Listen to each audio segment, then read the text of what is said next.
Daf Chof Gimel Amud Aleph will begin Chof Beis Amud Beis, the Mishnah at the bottom. Zok the Mishnah. Echad bor harabim uber harabim uber yochid.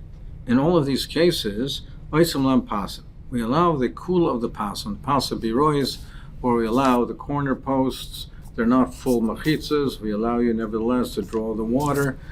We allow that whether it's a bor harabim, whether it's a well that belongs to the public. So a bor is a pit where the water collects, rainwater collects. It's not a natural source of water, not an underground source. It collects from rainwater. Ube'er harabim, if it's a be'er, a spring, a well of the rabim. Ube'er hayochid, and a be'er of a yochid, even if it belongs to an individual. In all these cases, oisem pasin. Aval bor hayochid, oisem loy mechitza gavoy yutzvachim. Divrei Rabbi Akiva. But if it's a bor of a yochid, it has two chesronos. It's a bor. It doesn't have its own underground source of water. It's dependent on the rainwater, and it belongs to a yochid. So what are the chesronos here? We're concerned that perhaps the water will dry up, and nobody will realize it, and therefore you will carry in this area where there's no water. Now the Chum made this kula only for the case of water, to be able to draw the water for the oil regolim, for the ones who are oisik b'mitzvah. There's a concern if it's a bor that it's dependent on rainwater, perhaps it'll dry up and there won't be any water there. And a second concern is if that it's a yochid, then an individual, he might not realize that it dried up. Now, Rabbi Akiva holds, if you have a mila of a be'er, whether it's a rabbim or a yochid, you are allowed to use the pasa birois. And even if it is a bor, which you have that chesaron that it might dry up, but if it's the rabbim, it belongs to the public, Rabbi Akiva holds, then there are people there are many people there. One person will notice, at least one person will notice it, and they will remind each other, or tell each other. So we're not that concerned. The only case that we're really concerned is, he holds, that if it has two chesronos, it's both a be'er, a bor rather, it's both a bor, not a be'er, so it might dry up, it's more likely to dry up, and it's a yochid. So only a bor, the yochid, we say you can't rely on it, but the other three cases you can. Rabbi Yehuda ben Bava Omer, he says, "Ein oisim pasin el be'er haram bilvad." Rabbi Yehuda ben Bava argues, he says that you can only use pasim for be'er haram. It has to have both milas. It has to be a be'er. We're not that concerned it's going to dry up. And as the rabbim, in the case Lo Yisura does dry up, then it still belongs to the rabbim, and they'll notify each other. For other cases, you can't rely on the pasa birois, but what you could rely on are ropes or belts, strips of it, and to make the mechitza that way. So that's the halacha of Rav Yehuda ben Bava, which seems to mean that you can therefore only rely on a be'er derabim. Only in the case of be'er deram can you rely on the pasa birois. V'amar Rav Yosef, V'amar Rav Yehuda ben Shmuel, lo yehutru pasa birois el be'er hachaim belvad. Now in another memra he said there are only matter pasa birois for be'er mayim, only for be'er mayim. So it seems to be that this is not needed. Why is he telling us both these halachas? Gemara says it's tzricha. No, we do need both statements. Why is that?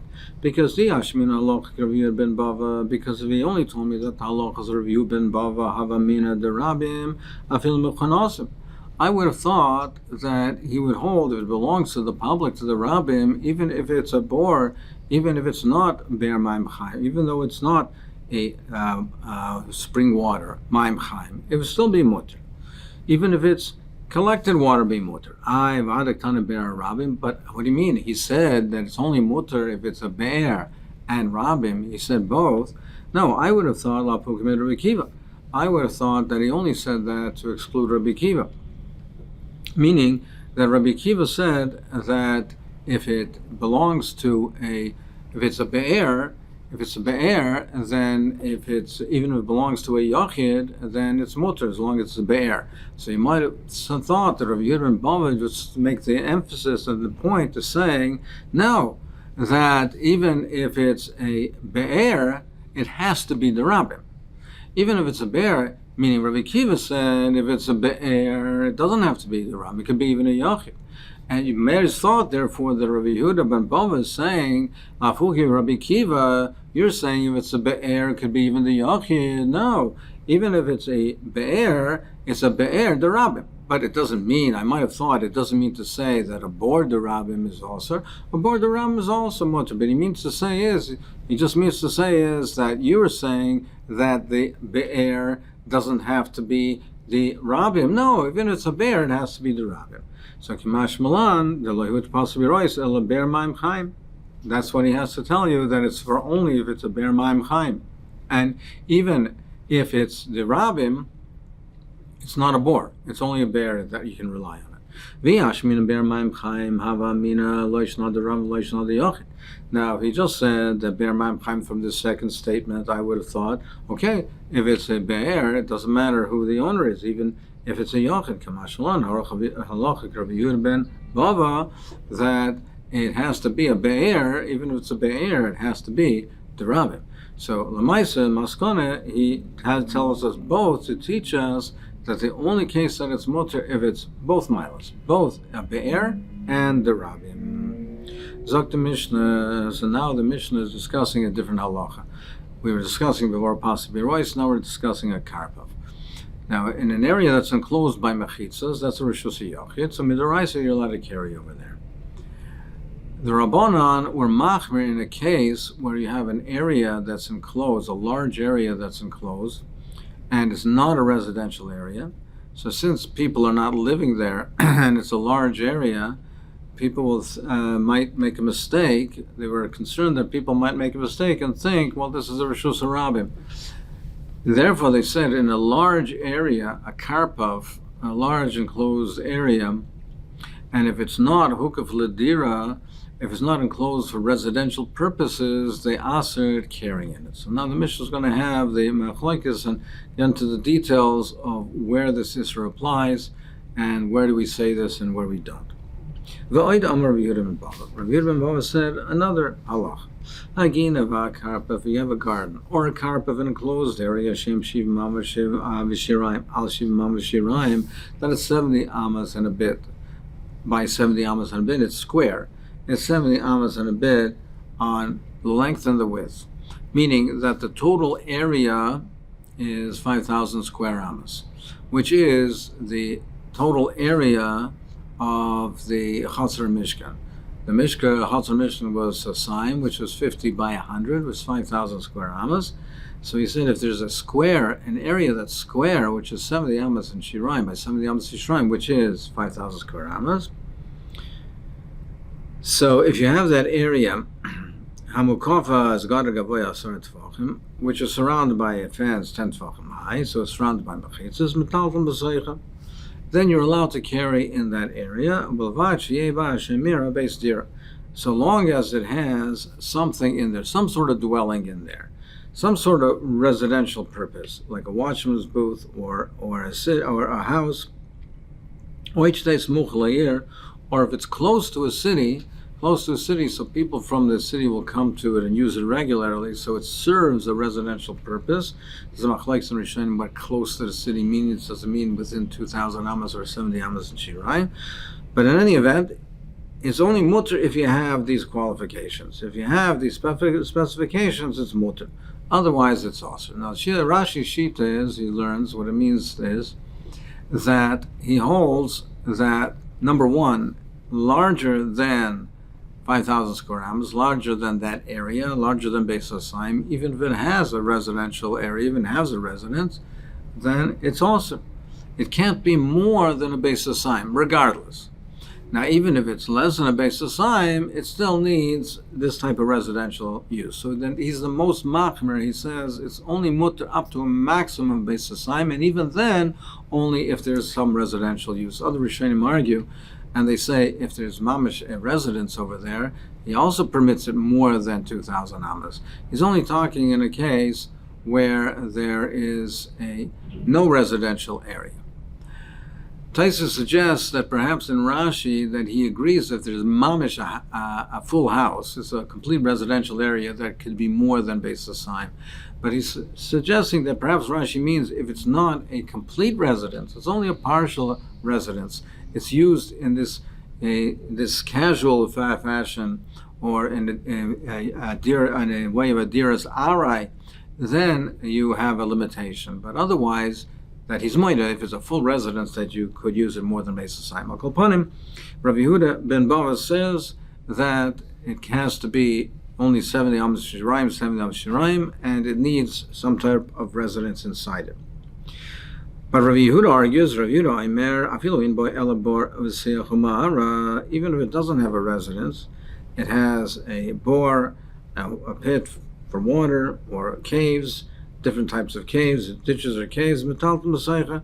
You can also be metaltum masechet, even though it's not a mamash dwelling, but it just serves a residential purpose. They use it for the water or these types of things, and it has some sort of residential application. It's not a residence. He says that's enough. Rabbi Kiva says you don't need any of that. You don't need anything, but there is a size limitation.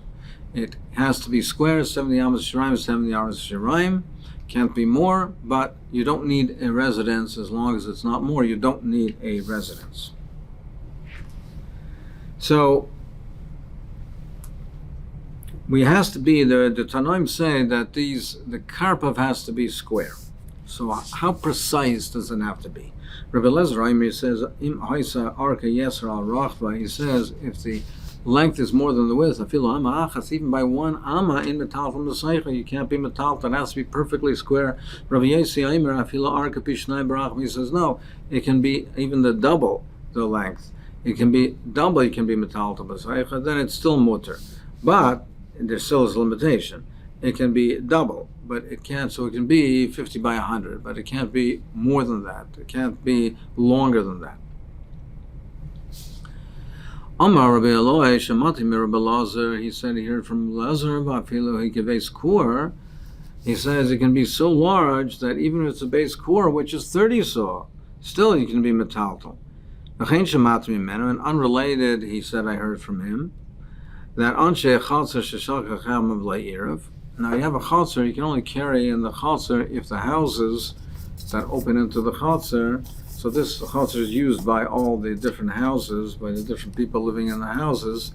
You can only be metaltal b'seicha if the houses that are open to the chalzer are making erev chatzeres. Since the houses is a private use and the chalzer is a common use, the Chacham and Aser carrying from the house to the Chalzer because it has an appearance of carrying from a Rishus HaYachid, a house which is private, to a common area, to a Rishus HaRabah, unless you make an Erev.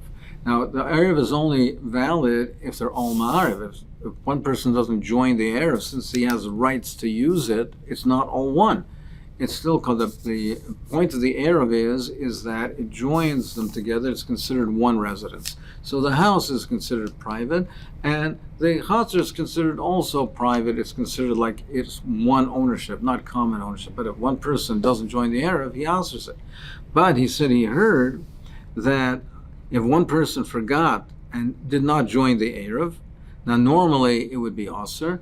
There is an Eitzah which is called Mevatel Rishus. He can relinquish his rights in the Chatzer to everybody else, so he has no more right in it.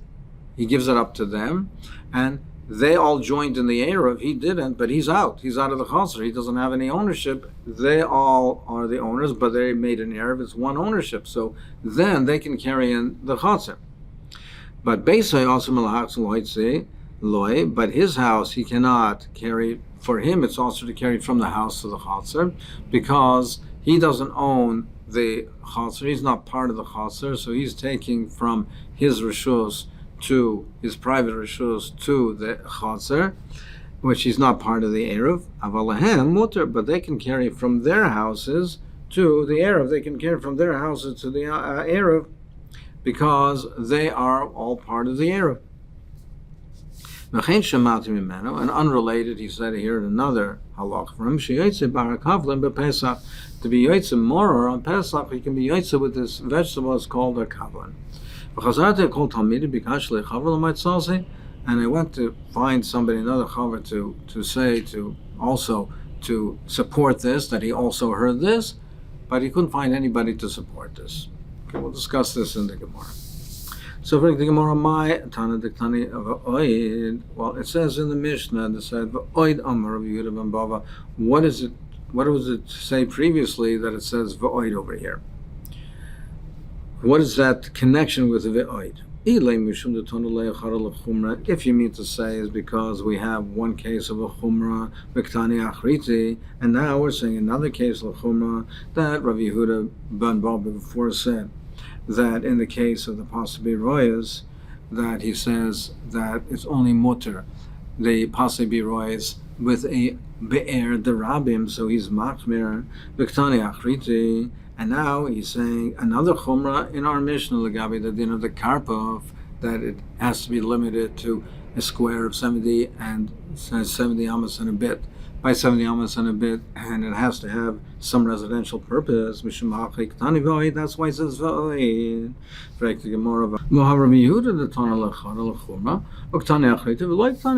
Rabbi Yehuda also we had a chumrah and then a second chumrah, and it doesn't say v'oid. We had one chumrah as far as Rabbi Yehuda said earlier, that as far as the Rabbim Amavatal Mechitzas, he was machmir, he said the Rabbim Amavatal Mechitzas. And he had another chumrah where he said that the maximum area that you can have for the Pasibi Royas is a base Sosayim, and it doesn't say V'oid. So the Gemara answers, over there, the reason it doesn't say V'oid is because it was mafsik with the sheet of the Rabbanan. So it interrupted the two. Between the two, we have the sheet of the Rabbanan, which argues on that. It interrupted it, so by the second time it doesn't say V'oid. But over here, there's no interruption, and therefore it says V'oid. Wherever there's an interruption, the Rabbanan interrupted it, we don't say v'oid. Well, in Sukkah we have the shitas of Rabbi Lazar. He said two different halachas. He said that a person has to have 14 sudas on Sukkah, in a Sukkah. The Rabbanan argue on that, they're mafsakit. And then Rabbi Lazar said another halacha, and then he said another halacha that he said if you didn't have the first Suda first night of Sukkot, you can be mashlam and shmini atzeres, and it doesn't say v'oid. More answers. Over there, yes, the Ravana interrupted it, but it was in the context, they argued on that inyan. They didn't discuss a different matter, so it's still within the same discussion, within the same context. We don't consider it to be an interruption. But over here, the Rabbanan argued, but then they also discussed another matter, and they discussed a different item. They discussed other enclosures that are not Pasabiroid. So once it now moves on to a different discussion, it's considered to be a hafsik, and therefore there's no continuity, and that's why it doesn't say v'oid.